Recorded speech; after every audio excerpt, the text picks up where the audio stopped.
This next story is rather bizarre, but it's pretty much par for the course from the extremist left these days.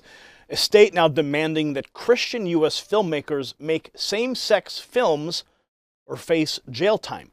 Randy DeSoto for the Western Journal reports a Christian couple who owns a media company is suing the state of Minnesota after being threatened with fines and imprisonment if they refuse to make films involving same-sex marriage. Take a look.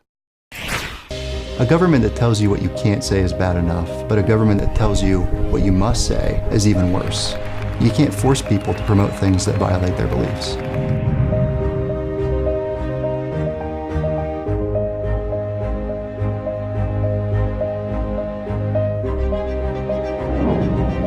When I heard about the law that was passed in Minnesota, I was deeply concerned. I want to be able to tell stories that are consistent with the mission of our business. State law requires them to create films celebrating same-sex marriages if they create films celebrating marriage between a man and a woman. A law that has criminal penalties, fines, and even jail time. I want to tell marriage stories. I want to tell stories about the glory of God in marriage because I want to tell stories that are going to matter for eternity.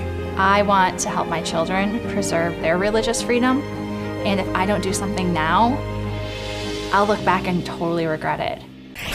Now, Carl and Angel Larson, through their company Telescope Media Group, they want to enter the wedding industry, but due to their religious beliefs, they do not want to create films celebrating same-sex marriages.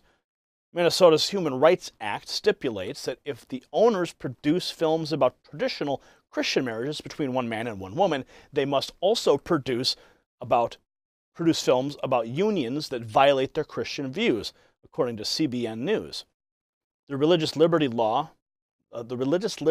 firm Alliance Defending Freedom, which is representing the Larsons in the suit, they said in a Tuesday news release that the couple faces steep fines, including compensatory and punitive damages of up to $25,000 and up to 90 days in prison if they fail to comply with Minnesota's public accommodation law. In 2017, Federal District Court Judge John Tunheim, a Clinton appointee, dismissed the Larson suit, challenging the application of Minnesota's Human Rights Act in their case. The ADF filed suit in U.S. 8th Circuit Court of Appeals, challenging the constitutionality of Minnesota's law, arguing it illegally controls artistic expression, violating the Larsons' freedom to choose which messages they will express and refrain from expressing through their films. Wow. President Trump, save us from the Antichrist liberals. Comment below, and we'll see you at the next report. For the Next News Network, I'm Gary Franchi.